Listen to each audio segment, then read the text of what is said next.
এবার মানে আন্দোলনে যেটা খুব তাৎপর্যপূর্ণ মনে হয়েছে আমার কাছে, যে খুব আশ্চর্যজনকভাবে একজন কবিকে উঠে আসতে দেখেছি এই বিপ্লবে, বিদ্রোহের সাথে। এটা একটা আশ্চর্য এই জন্য বললাম যে আমরা যারা আন্দোলনের সঙ্গে যুক্ত ছিলাম, স্পেশালি যারা তরুণ, এই প্রজন্মের তারুণ্য যারা এই আন্দোলনের সঙ্গে যুক্ত ছিল, আমরা কিন্তু তাদেরকে বলিনি যে বাবা যাও বাসায় যে নজরুল পড়ে এসে বিপ্লব করো। ব্যাপারটা তেমন ছিল না।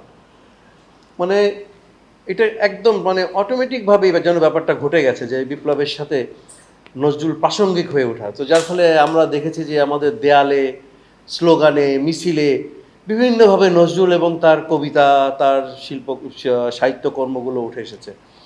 একটা দৃশ্য আমি কখনোই ভুলতে পারি না। এটা সম্ভবত শাহবাগ মোড় এলাকাতেই হবে, মানে ওই এলাকাতেই হবে। আজকের আমাদের নাহিদ এবং উপদেষ্টা আসিফ, এরা দুজন মিলে একটা মাইক ভাড়া করে একটা ইয়াতে রিক্সার উপরে দাঁড়িয়ে হেরে গলায় গাইছে, চল চল চল ঊর্ধ্বে গগনে বজবন। তাদের সাথে বেশ কয়েকজন মিলে হাতে মানে তাল দিয়ে মানে তালি বাজিয়ে তাল মেলাচ্ছিল এবং সবাই মিলে গাইছিল। এবং এটা একদম হাসিনার পতনের ঠিক হয়তো 2-3 দিন আগের ঘটনা বলছি আমি, এরকম এরকম সময়ের। তো এমনকি দেয়ালে দেয়ালে আমরা একজন কবিকেই শুধু দেখেছি, একজন কবিরই কবিতা দেখেছি দেয়ালে দেয়ালে। কারার ওই লৌহ কপাট, এইসব দেয়ালে দেয়ালে একদম ভরপুর সারা শহর জুড়ে। তো এই জন্যই যে এই কবিকে আমরা রাষ্ট্রীয়ভাবে, যে কবিকে বিভিন্নভাবে অবহেলা করা হয়েছে, রাষ্ট্রীয়ভাবে যে কবিকে ইগনোর করা হয়েছে, সেই কবি এবার বিপ্লবে উঠে এসেছে এবং এতই প্রাসঙ্গিকভাবে এসেছে, ঠিক যেমনটি প্রাসঙ্গিক ছিল ব্রিটিশ বিরোধী আন্দোলনে, যেমন প্রাসঙ্গিক ছিল আমাদের মুক্তিযুদ্ধে, ঠিক একই রকম করে 90-এর গণ অভ্যুত্থান এবং আমাদের এই 24-এর গণ অভ্যুত্থান, গণবিপ্লবে, জনবিপ্লবে, যেটাই বলি না কেন, নজরুল ভীষণভাবে প্রাসঙ্গিক হয়ে উঠেছে। এবং এই প্রাসঙ্গিক হয়ে ওঠাটাকে আমরা এটাকে খুব তাৎপর্যের সঙ্গে নিয়েছি, যার ফলে আমি নজরুল ইনস্টিটিউটে জয়েন করার সঙ্গে সঙ্গেই আমার কাছে মনে হচ্ছে এই কাজটা অনেক বড় কাজ, যে বড় কাজ হবে যদি আমরা আমাদের এই কবিকে, এই প্রেরণার কবিকে আমরা স্বীকৃতিভাবে, জাতীয়ভাবে স্বীকৃতি দিয়ে তাকে জাতীয় কবি হিসাবে, যাতে জাতীয় কবির স্থান তাকে দিতে পারি। এতে হবে যেটা, সেটা হচ্ছে জাতি হিসেবে আমরা সম্মানিত হয়েছি আসলে। মানে ওনাকে সম্মান দিয়ে, মানে ওনাকে তো আসলে দেওয়ার কিছু নেই, ওনার কাছ থেকে খালি নেয়ারই আছে। সো আমরা জাতি হিসাবে আমার কাছে মনে হয়েছে আমরা সম্মানিত হয়েছি তাকে সম্মান দিয়ে।